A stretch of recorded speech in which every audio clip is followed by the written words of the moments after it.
Everyone all set? All set.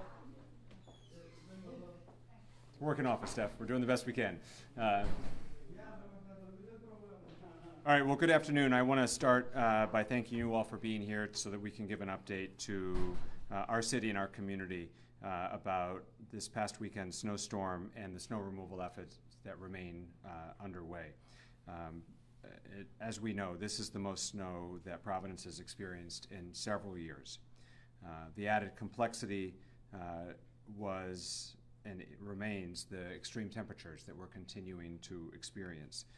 This storm has required more resources and effort than any winter storm in Providence in at least 4 years.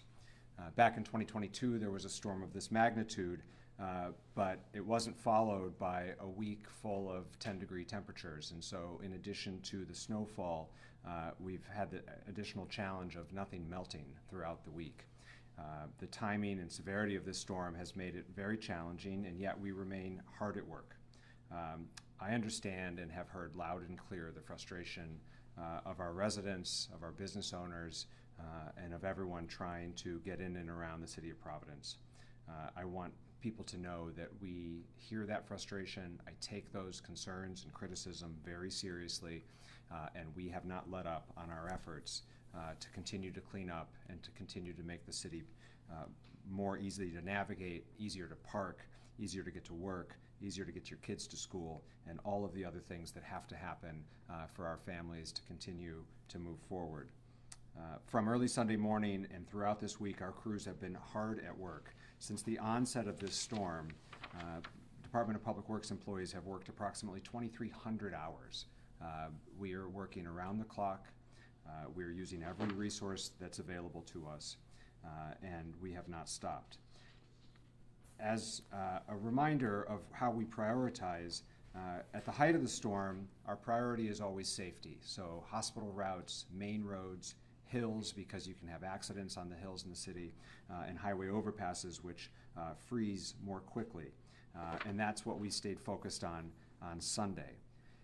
On to Monday and Tuesday, we started to focus on neighborhood side streets and made sure that they were safely passable. But I understand and clearly have seen in every corner of the city as I've been out and about that many of those streets are down to one lane or are impeded by cars that are parked, trash barrels that are out, and can be very difficult to navigate, and it's incredibly frustrating. And so after that phase, the Monday, Tuesday side street piece, then we started to focus on widening streets and actually removing snow. This is the first time in many years that we've had to actually remove snow.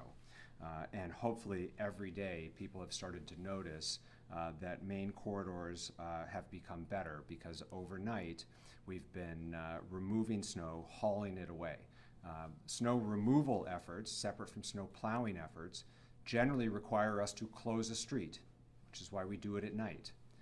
If we were doing that 24/7, we'd be shutting off city streets, only compounding people's frustration. We have, this week to date, done snow removal from most of downtown, Kennedy Plaza, to ensure that RIPTA can function well, Washington Street, Atwells, Wayland Square, Thayer Street, Meeting Street, Broadway, Empire, Chestnut, Thayer, and we have several operations underway. Last night they started Memorial Boulevard. They will finish that today. Fountain Street is being worked on as we speak. The Jewelry District is slated for snow removal next, and we are using every snow removal vendor that we can find. We are using all of them. As folks know, we announced earlier, we're using this city lots to haul that snow away. As of last night, we had already moved 300 truckloads of snow away. And we will continue to do so until such time as we meet our constituents' satisfaction and expectations. It's important to acknowledge that at a storm like this, with extreme cold like this, what some of the trade-offs are. It is clear that people are calling at this point most regularly to have their streets widened or to have parking lanes opened. When we do that, inevitably, we will either bury someone's end of their driveway that they worked really hard to clear, or push snow back onto a sidewalk that somebody worked really hard to clear. There is no other way to do this, and those are the trade-offs that we're trying to navigate as we go. So sometimes that means they need to have removal as opposed to plowing, which can be done much faster.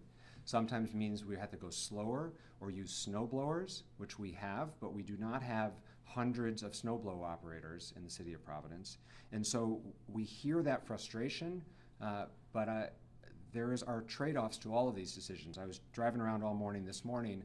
We've been prioritizing neighborhoods in advance of their garbage day so that we can ensure that their trash gets picked up. But when you have a street with even one car parked on it, or trash barrels parked on it, our snow plows can't effectively widen that street. And the trade-off with lifting the parking ban was people can't get to work if we still have a parking ban in place. Teachers can't park around a school building. Most of our schools do not have lots, and so our teachers park on off-street parking. And we needed schools open again, because parents have to get to work, and kids need to be in the classroom. So these are the challenges that we're facing, and they're not meant to be excuses, they're just meant to be explanations so that our residents know some of the complications that the folks here at DPW, Parks Department, and Department of Public Works, Public Property are working on. We continue to have open lines of communications at 311. Earlier on in the storm, we know that the voicemail box got clogged, the phone lines were overwhelmed. We have caught up on all of that.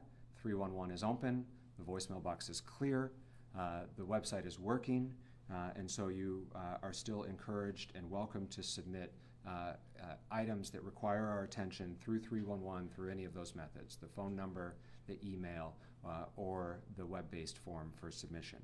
We have caught up on the backlog because of the overwhelming amount of response we heard from our residents. And so what I want the people of Providence to know is that I know that they're not satisfied with the quality of the city streets right now. I'm not satisfied with the quality of the city streets right now. But we remain hard at work. We haven't stopped. There are 20 plows out on the street as we speak right now. And we've gone back to working 3 shifts, rotating drivers after they had worked dozens of hours in a row. And then primarily overnight, we have engaged as many snow haulers as we can, and will continue to actually remove snow from places where additional plowing won't really move the needle. Happy to take your questions. I know property owners are supposed to clear the sidewalks in front of their buildings, but obviously a lot of them have not done so. How many tickets have you given for that? I have to get back to you on that. It is not practical for us to ticket every homeowner in Providence who haven't shoveled. But we prioritize ticketing on key routes where we know there's a lot of walkers, people trying to get to work. We also have some problem spots and sort of repeat offenders who have regularly not done their part, particularly some commercial property owners. So that's how we prioritize that. The ticket writers are employees here at DPW, and so every person who's writing a ticket is a person who's not riding a plow. And that's another one of these trade-offs that we have to deal with. I will say on the enforcement front, however, I made mention earlier about how we still have cars that are parked, which makes it, in many cases, some of them have been parked since Saturday because you can see them buried in snow, which makes it difficult for us to widen certain streets. The Providence Police Department, when this is their responsibility, is out ticketing those cars, and if it is possible, we will tow those cars. In terms of the parking ban, we had pretty good compliance, but it is often the case, particularly on some of our narrow side streets, that just one car left behind can make it impossible to get curb to curb. We towed over 300 cars at the height of the storm.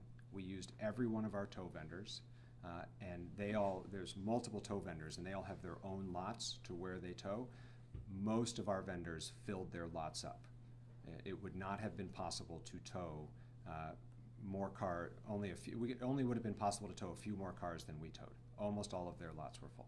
Just a thought on the sidewalks. Yeah. So if you're not really doing a ton of ticketing, is the city just gonna go ahead and clear them then? In some cases we have, and there's been some real acts of compassion and graciousness, primarily from this department and the Parks Department, who does a lot on sidewalks also in partnership with DPW. In the height of the storm, we received phone calls in the day after and the days that followed through either 311 or to the non-emergency number at Providence Police. We received calls from an individual who needed to receive healthcare treatment in the house, and we went out and shoveled her sidewalk. A couple healthcare providers who are essential personnel that needed to get to the hospital, and we went and dug them out also. And so in some certain circumstances, we will do that. That is not scalable or sustainable, but the people here have big hearts, and when we get a call like that, we do the best we can to respond. Was the city unprepared for this level of snow removal? Were you hoping it would melt? We engaged every plow we could get our hands on. Every city plow, which is approximately 60 plows, was out on the street, and frankly is still out on the streets. And then every vendor we could hire, we hired. We rely on a combination of both. We have about 60 city plows. We had over 30 vendors respond with a minimum of one truck. Some brought multiple trucks. And our city vendors are paid more than nearly any other community in Rhode Island, so it's not that we don't pay enough. And there's just only so many vendors to go around. And over the years, and this is a change from back in 2022, the last time we had this much snow, the face and equipment of these vendors have changed. It's more pickup trucks with plows and fewer 6 or 8 wheelers that can really move heavy snow. And so our vendors can only be used in certain areas because they just can't push in a landscaping truck the same amount of snow that some of the city's trucks can push. But there were no resources that we had access to that we didn't use. We used it all. It was just a question of the volume of snow and then absolutely zero assistance from Mother Nature in the days that followed, and that everything remained on the ground, and there was almost no melting other than the center of the street where you see bare pavement, but any of the snow piles are not shrinking. So was it a lack of staff or a lack of equipment to get the job done? We could have used more of both, to be sure, but you can only use what you can use. If we had more vendors willing to come work for us, we would have hired them. We had the budget for them. There's just only so many vendors who were willing to come do this work. They're competing for jobs in other cities and towns and for the state itself. We hired as many vendors as we could and pay them more than almost anywhere else in Rhode Island in an attempt to get as many vendors as we could. Every employee at the Department of Public Works has been working and continues to be at work. And so in any given storm or any given setup, you always could use more, but you can only use what you have, and we used everything we have. Are you still actively trying to get more vendors in to clean up the remaining? We would welcome any new vendor. Unfortunately, it is not even the end of January yet, and we expect it will snow some more. And so vendors can reach out to the City of Providence if they'd like to be on our vendor list, and we will enroll them. Well, do you let them know how much you pay? Do you know the hour? We could get back to you what the hourly rate is. I don't have that. It depends on the truck. It depends on the truck on how much we pay, but sure, we would be happy to continue to enroll vendors. But this is a process we go through every year. We start in the fall enrolling vendors. We advertise. We recruit. This isn't a passive process for us. We are actively recruiting and engaging in trying to enroll vendors to come remove snow for the City of Providence. It's a harder job. If you're working for the State Department of Transportation, you're working on big, wide, mostly straight roads. When you're working in the City of Providence, you're working on hills, you're working on tight neighborhood side streets, you're dodging cars and trash barrels. It's a harder job. That's why we pay a lot. But this is the challenge that we're up against, and it's not an excuse. It's just what we have to do every day, and we do it. And generally speaking, we do it to a satisfactory level. This storm has not been satisfactory. but we haven't stopped yet. What is the city budget for snow removal, snow cleanup, and how much did this storm take up? The city's snow removal budget, $750,000. We don't have a total on this storm yet. We're happy to share it with you. We are not over budget. I will say historically, in years past, we've never, in my administration, we've never gone over the snow budget.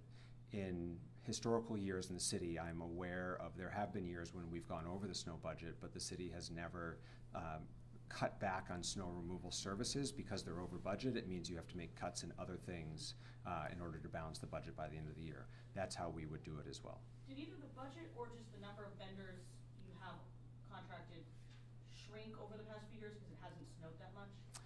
The budget has shrunk a little bit over the last couple of years, but as I said, if we had 5 more of these storms, we would still do a full-scale deployment, and if we run over budget in this area, we will make cuts in other areas in order to balance our budget. So I'm not worried about that. The nature of our vendor engagement has changed over the years. It is harder to get them, and the equipment that they're bringing is less useful for large snow operations. I don't want to disrespect them. We rely on our vendors and we appreciate our vendors. But the value of a 6-wheeler that can move 6 or 12 inches of snow is very different than a landscape truck with a plow that struggles with more than 3 or 4 inches. So should the city buy more plows? The city should buy more plows, which is why I've done exactly that. In budget 18 months ago, we made a major investment in plows here in DPW. Like so many things in the world right now, there is a lag time in production, and so those new plows will be ready for next winter's snow season. But that budget decision was made well over a year ago. But we can't force the factory to churn out large trucks any faster than they do. But the city has already appropriated, and I've already prioritized this investment, and that will be ready for the winter of 26-27. And just one more thing, do you have a message for business owners? I've heard from a lot of them who say, either they haven't been able to open because all the parking spots are filled with snow, or just that they're open but they're not getting any customers because all the parking spots are full of snow. Yeah, hopefully they're seeing day-by-day progress. When I read off the snow removal locations, these are commercial areas that have been prioritized. Not exclusive to commercial areas, but prioritization. Wayland Square, Atwells, Wickenden Street, Washington Street, Broadway, Westminster, those are all commercial areas. I've heard a lot of complaints from Hope Street businesses. Hope Street got some help last night from this is how much of an all hands on deck operation this is. We have a sewer crew. Over the last couple of years, we've had more issues with flooding than we've had with snow. And so it all sort of depends on what season we find ourselves in. But our sewer crew was actually out on Hope Street last night with a backhoe doing snow removal and then hauling, and then Hope Street's going to get more attention overnight tonight. As I mentioned, when we do snow removal, in almost every circumstance, we have to shut the street down. And it's not going to help our businesses to close Hope Street in the middle of the day. So we do those operations overnight, but we're putting as many resources towards them as we can. Now back to those sidewalks, Yeah. The residential ones, maybe ones in school zones. Yeah. If the residents don't clear that out, does the city have an obligation to step in and clear that because it's a school zone? So the city will enforce or has the opportunity to enforce the residents' responsibility through ticketing, but we work closely. There's several people involved in school areas. The school department, which of course is not run by the city of Providence right now, has a maintenance vendor who is the janitorial staff for all their buildings. They're responsible for snow removal efforts. Additionally, including sidewalks. Additionally, the Providence Parks Department and the Providence Department of Public Property, which maintains all of our city buildings. They also have snow blower crews and take a lot of responsibility for sidewalk clearance. So they're working closely with that private vendor to the school department to look at sidewalks around our schools. And because we all have an interest in making sure our kids get to school safely, they're not stopping right at the property line. And if they need to snow blow a next couple of houses or the next apartment building, they of course will do so. Are you doing anything differently to prepare than you were 1 week ago today in case we get similar levels this weekend? Yeah, so we've got a close eye on this weekend storm. And when you've gone through a snow operation like this, we have to work really hard to make sure all of our equipment is repaired. It's not just hard on individuals, it's hard on machines to do this sort of work. And so we break plow blades, and salt and sand spreaders jam up. And so our maintenance operation is hard at work to make sure that everything's ready and operational for the next round. We're also in touch with our vendors to make sure that they're ready to sign up and do it again and get out here. It's one of the reasons we have such a focus on snow removal right now, because we, as everyone knows, just like a homeowner who has struggled with trying to figure out where to put the snow, we too are figuring out that if we needed to plow another 6 inches, we need to get some of this snow off the street. And so that's why we're so hard at work on snow removal right now. But we've got all of those things happening in advance of this weekend storm, and we're working closely with our Department of Emergency Management, which does our weather tracking for us, and are prepared. I will tell you, separate from snow operation, which is what everyone's focused on right now, understandably so, we are also very concerned about the extreme cold and the potential harmful health effects that might have on vulnerable populations and others. And 6 degrees with a wind chill of -10 this morning, and those type of temperatures are going to persist for the next couple of days. And so PEMA, along with our Department of Health and Human Services, is also very focused on making sure that residents are safe through this extreme cold, separate from the snow, but potentially deadly. Back to that removal, where does the snow go? Yeah, so right now we've been using a site on Prairie Avenue, which is a city-owned site. That has additional capacity, so we're not full there yet, but we've got some backup sites as well. We're putting them on city-owned property. Back in the old days, they used to dump it in the river. They don't let you do that anymore, and so we scoop it up and truck it off to a city-owned parking lot or a city-owned redevelopment site that we're not worried about the environmental impact of the salt and sand and such, and we've got plenty of capacity right now in that site. Mayor, some of your critics say that you should not have gone to Washington, D.C. for that annual conference because of the condition of the city right now. What would be your response to that? Yeah, I know that people expect to see their mayor in their neighborhood, particularly in tough times. Unfortunately, we're living through an environment where there are multiple crises going on at once, and we need to be able to handle all of those things. I went to DC for 48 hours for the annual meeting of the U.S. Conference of Mayors, primarily because it's the first and the best time this entire year that we will all be together to talk about the impact of immigration enforcement on our cities. And so overwhelming majority of the time there was sharing best practices and information and tools and tactics from cities such as the mayor of Minneapolis, who was there, and the surrounding Minneapolis suburbs, and the mayor of Portland, who's been dealing with this, the mayor of Los Angeles, who's been dealing with this, the mayor of Denver, who's been dealing with this. We had the opportunity to, at a very tactical mayor-to-mayor level, talk about what we would do if ICE comes to our community. That's a conversation that needed to be had. I wish I could have been in 2 places at once. What did you learn from those mayors? Yeah, there's been a real, I think there's been a real tone and tactic shift. And you've probably seen it from me here in Providence. A year ago, actually just over a year ago when this administration started, a lot of us, and myself included, were keeping our head down in an attempt to protect vulnerable members of our community. And that was the right decision at the time, not knowing exactly what this administration's enforcement priorities would be.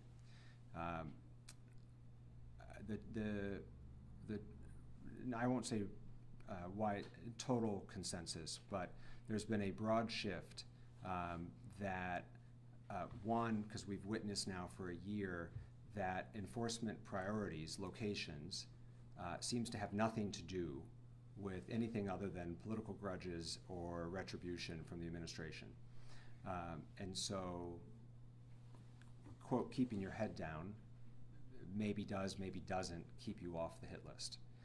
Two, we've been so appalled and offended by the lawlessness that we've seen and heartbroken by the harm that's been done, that there was a real sense of solidarity of keeping our head down is no longer the right move.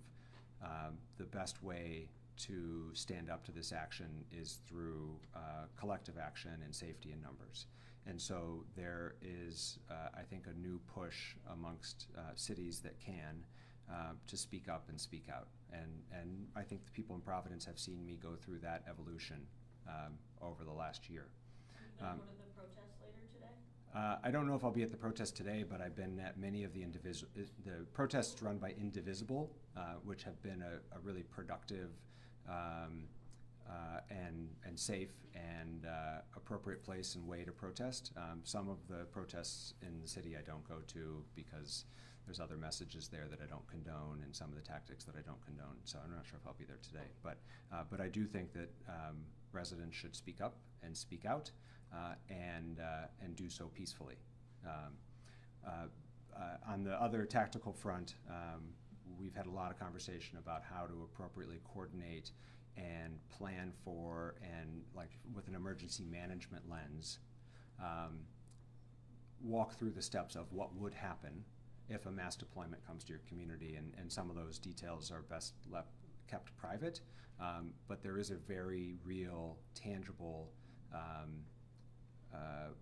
task at hand to make sure that we're prepared in case Providence is up on that list or any of our other cities around the country. Is there any reason to believe that the Trump administration is planning to target Providence at this point? No, but there's no reason to believe that they were going to target Portland, Maine either. And so I think that's the frustration where we've all found ourselves. For mid-sized cities like Providence, I might have assumed a year ago that we wouldn't be on the list. We saw a large-scale deployment in Chicago, in Los Angeles, in Denver. And not that we didn't have solidarity and empathy for what those folks were going through. I think for those of us here, Los Angeles is a very different place than Providence, Rhode Island. I think, well, I'd never come to Providence. But when you see a widespread deployment in Lewiston, Maine, or Portland, Maine, it clearly gives the impression that none of us are safe and that any of us could be next, and so we need to be prepared. Now, Mayor, you ran on a campaign of keeping a clean and a safe city. Yeah. Are the conditions of the roads, is that a failure in that campaign promise? Listen, I've heard the judge of that is my constituents, and I've heard loud and clear from my constituents that they are not satisfied with the quality of their streets at this moment, and therefore I'm not satisfied with them, which is why we haven't stopped, and we will keep at it until we reach that level of satisfaction. If you could go back a week and do it all over again, would you have done anything differently? You know, we're already talking about that and trying to answer that question. So many pieces of this operation, and honestly of this job, involve trade-offs, and trying to balance those trade-offs is the most difficult question. If we had had the parking ban in place for another 24 hours, we could have made more progress. But the trade-off for that means that schools would have been closed another day, and kids wouldn't have been at work, and many parents in this city wouldn't have been able to go to work because their kids wouldn't be at school. And honestly, in our city, when a kid doesn't go to school, they might not get three meals that day. And so I'm always putting pressure on to keep the schools open because of that reality. We could have shut the city down for another day or two. We could have made much better progress. But there's real impact to families when we do that. And so those are the difficult trade-offs that we have to wrestle with. Those are the difficult decisions that have to be made. But we do always try to learn from times when we fall short. I think we've fallen short to date. We're not done yet, but we've fallen short to date, and so we will certainly be doing plenty of time asking ourselves what we should have done differently. As I said, this winter's not over, and I hope to be Providence's mayor for many years to come, and there will be many more winters to come. Thank you.